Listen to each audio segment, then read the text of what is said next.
12 Stoic questions to reset your mind. Reframe your life with ancient wisdom. The questions that shape us. Welcome back to Stoic-Wellspring, where ancient wisdom meets the struggles of your modern day. Have you ever noticed that the quality of your life is shaped less by the answers you find and more by the questions you dare to ask? Most people spend their lives chasing solutions, but the Stoics knew clarity begins not with answers, but with questions that cut straight to the soul.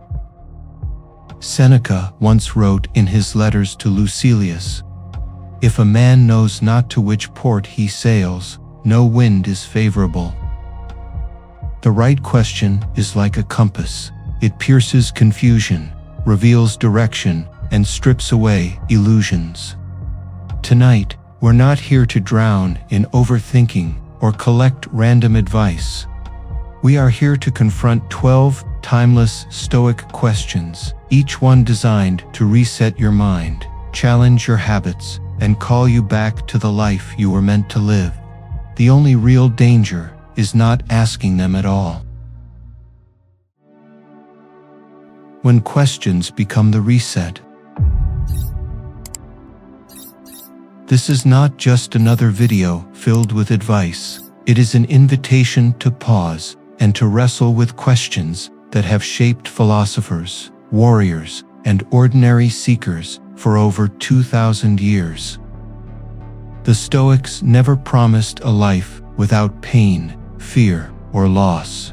Instead, they offered tools to examine life with brutal honesty, questions sharp enough to cut through self-deception. Epictetus once asked in his discourses, "Do you wish to be invincible? Then enter no contest in which it is not within your power to win." Questions like these were not meant to decorate the mind, but to reset it, to strip away illusion until only clarity remained. In this reflection, we will walk through 12 Stoic questions, not to give you instant answers, but to help you wrestle with the right doubts. These questions will touch on control, values, fear, desire, death, and integrity. And as you confront them one by one, you may find that what needs changing is not the world, but the way you see it. So let us begin. 12 questions, 12 doorways, one mind ready to be reset. Question 1. What is truly in my control? The Stoics began every journey here by asking what is and is not within our control. Epictetus once wrote in his Enchiridion, "Some things are up to us and some are not." This single distinction is like a doorway. Step through it and half of life's weight falls away. Ignore it and you will forever fight battles you cannot win. Consider how much time we waste trying to control the opinions of others, the turns of fortune, the weather, or even the past itself. None of these belong to us. What belongs to us is narrower but infinitely more powerful. Our judgments, our choices, our actions, our character. Imagine the freedom of releasing everything else, like a sailor who stops cursing the wind and instead learns to set the sail. To reset your mind begins here. Ask yourself each morning, what is truly in my control today? The answer will be smaller than you expect, but greater than you think. Question 2. Am I living according to my values or others' approval?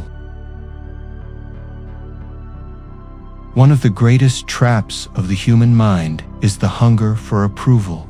Marcus Aurelius once wrote in his Meditations, "It never ceases to amaze me.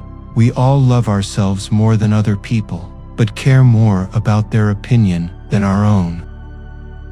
We shape our speech to please them, adjust our actions to fit them, and sometimes even betray our values to avoid their disapproval. But the Stoics remind us the only approval that matters is alignment with virtue. Living by your values may not always make you popular, but it will make you free. Consider the stress of chasing everyone's praise. It is like running a race with no finish line. Instead, imagine the strength of waking each day and asking, "Am I living in alignment with what I know to be right?" The applause of the crowd fades. Integrity does not. Question 3. Do my desires serve me or enslave me? Desire is not the enemy. Without desire, we would not eat, learn, or build. But left unchecked, desire becomes a tyrant, driving us further from freedom. Seneca once wrote in his letters to Lucilius, "It is not the man who has too little, but the man who craves more, that is poor."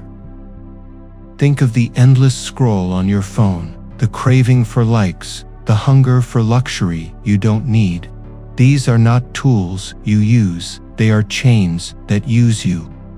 The Stoics did not preach the destruction of desire, but its training. They asked, "Does this desire strengthen my character or weaken it? Does it serve my purpose or scatter my soul?"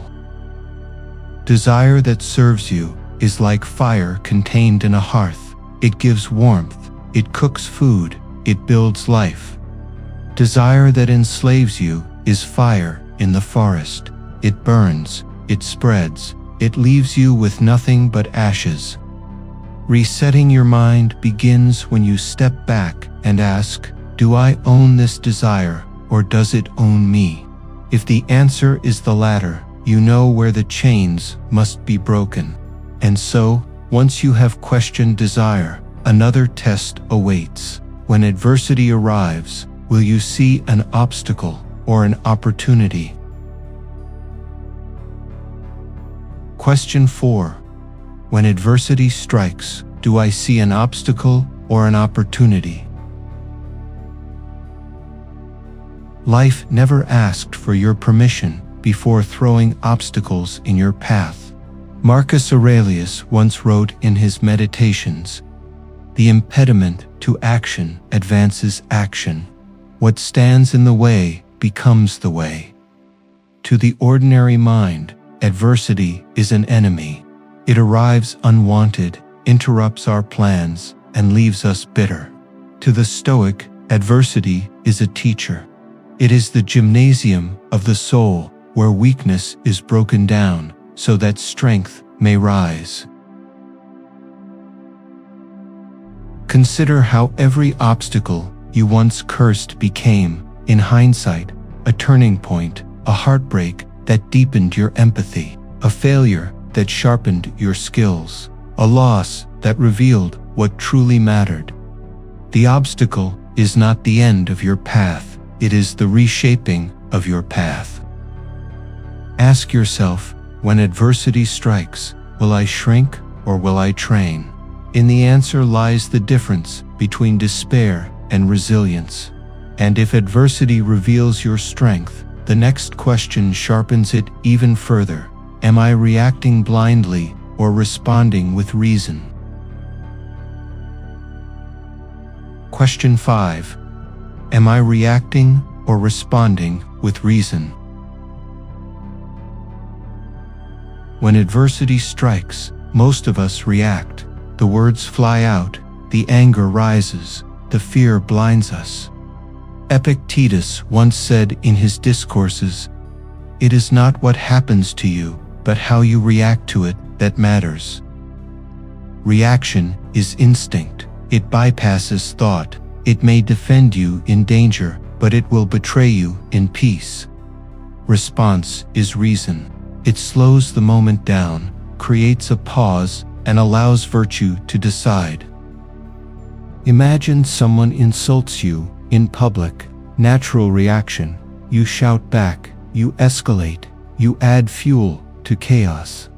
Stoic response: you pause, you listen, you weigh carefully, and often, you choose silence, not weakness, but mastery. The Stoics trained themselves in this art to insert thought between stimulus and action. That small gap is where freedom lives. Each day, ask yourself, am I simply reacting, or am I choosing my response?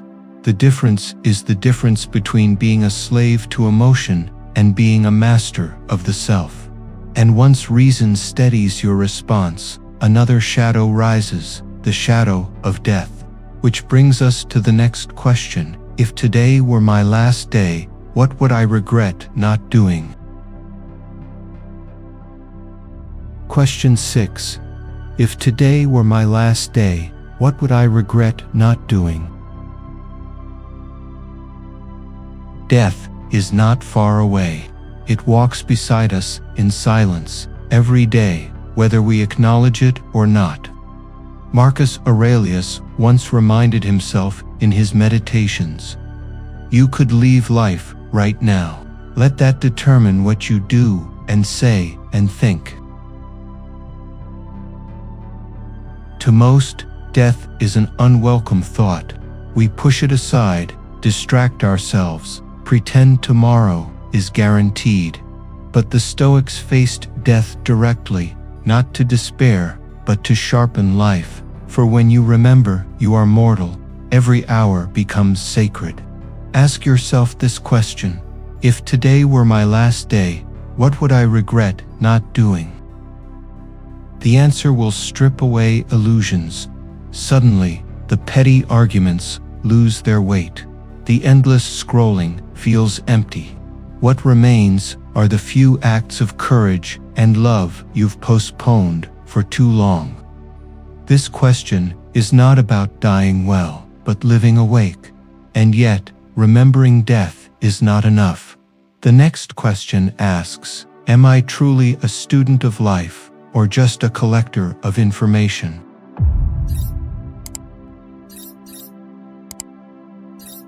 Question 7.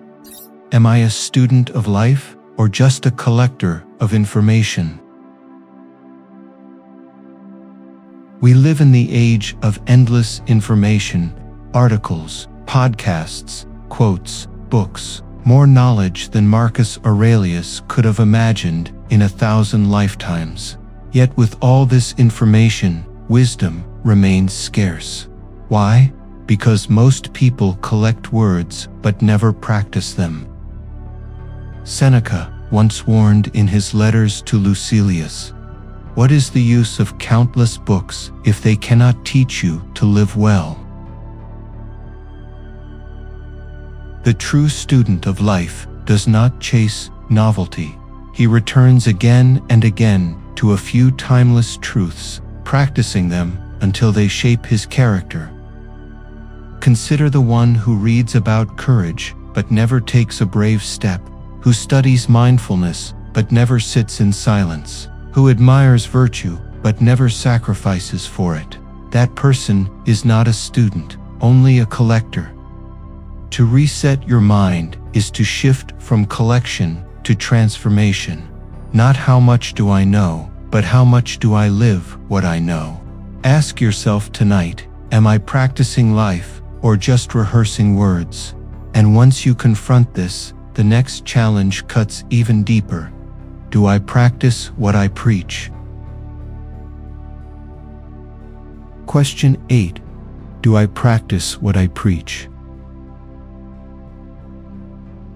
Words are easy. They cost nothing, win applause, and build an image.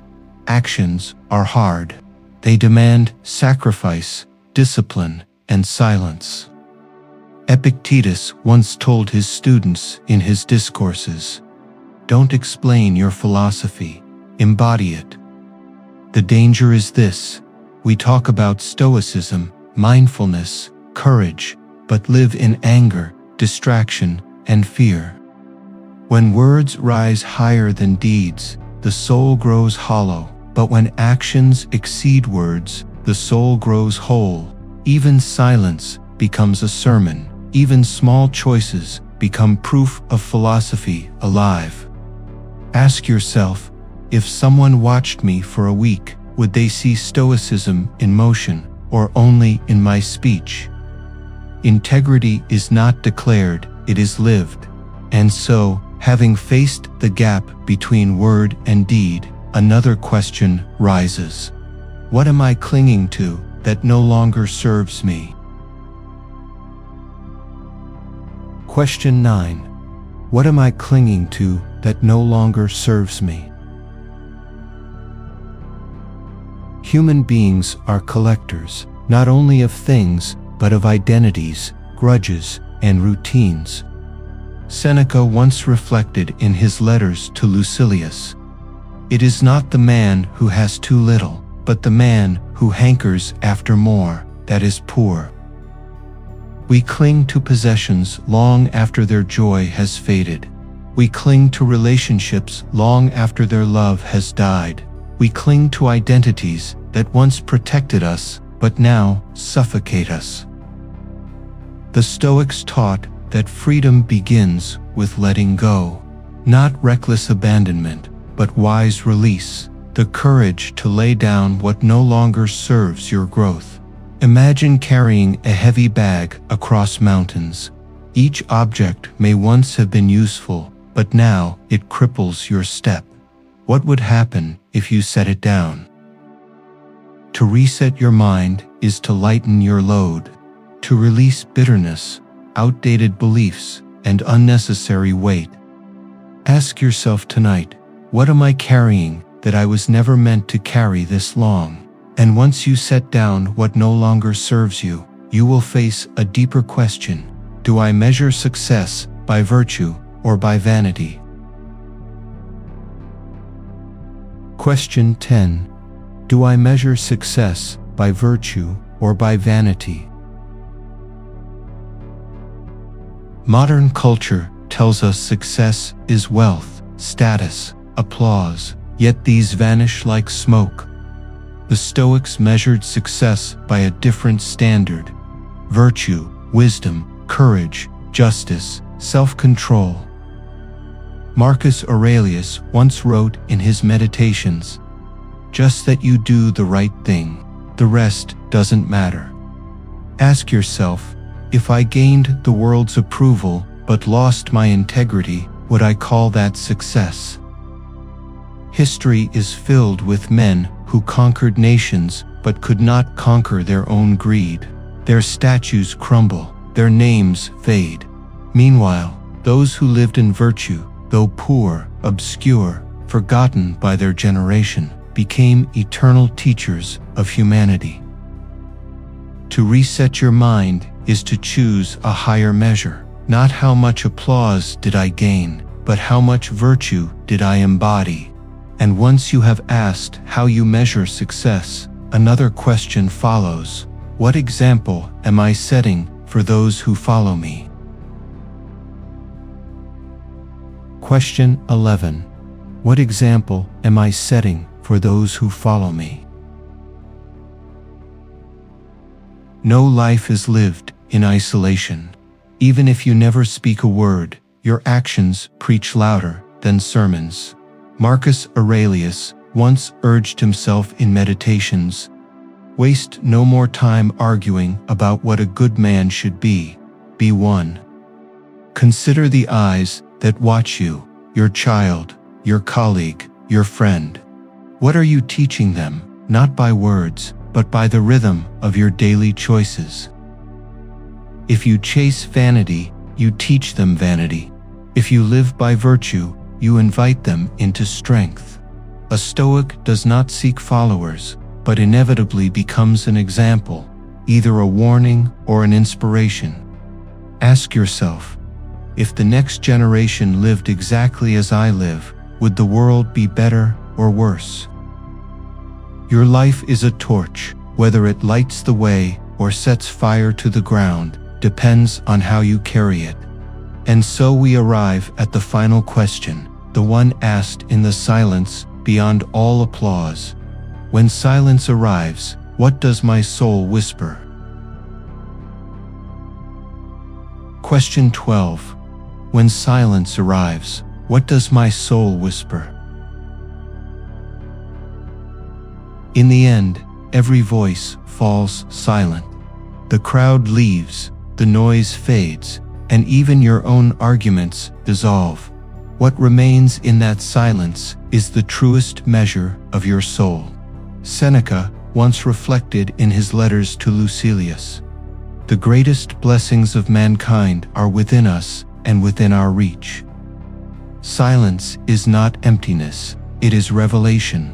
It strips away the masks you wear for the world and leaves only the voice you cannot escape, your own. Ask yourself in that stillness, what does my soul whisper when no one is watching? The answer may not come in words, but in weight, in presence, in a sudden clarity of what you must change or cherish.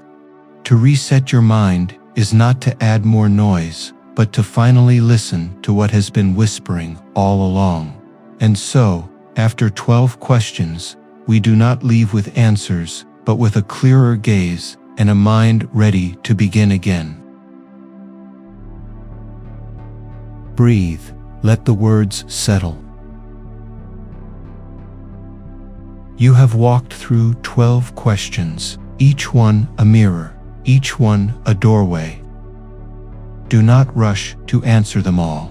The Stoics never intended these questions as riddles to be solved in one sitting. They are companions for a lifetime, seeds planted in silence, sprouting in their own season. Ask yourself now, which question lingers with you the most? Which one unsettled you? Which one felt like it was waiting for you all along? Do not fear if the answers are unclear. Clarity grows not from speed, but from steady reflection. So pause here, sit with your thoughts, let one question stay with you tonight, and carry it into tomorrow. You began this reflection not with answers, but with questions. 12 questions that do not decorate the mind, but reset it. From control to values, from desire to death, from virtue to silence, each one a compass pointing you back to yourself. Perhaps you do not have the answers yet. That is fine. The Stoics remind us, wisdom is not in knowing everything, but in living the right questions. Epictetus once said in his discourses, "Only the educated are free." To be educated in the Stoic sense is not to collect information, but to cultivate a mind that examines, questions, and grows. And so, as you step away tonight, carry one question with you. Let it shape your choices, temper your desires, and sharpen your vision of what truly matters. If this reflection spoke to you, share it with someone who needs these questions too, for wisdom grows when it is passed on. And if you wish to continue this journey of the Stoic mind, subscribe and return for the next reflection in this series. In the next reflection, we turn from questions to practices, from asking why to building how. We will discover the Stoic secret of consistency, how steady discipline creates unshakable freedom. This is the work of the Stoic mind, not a destination, but a discipline, lived day by day. Be well, be still, be free.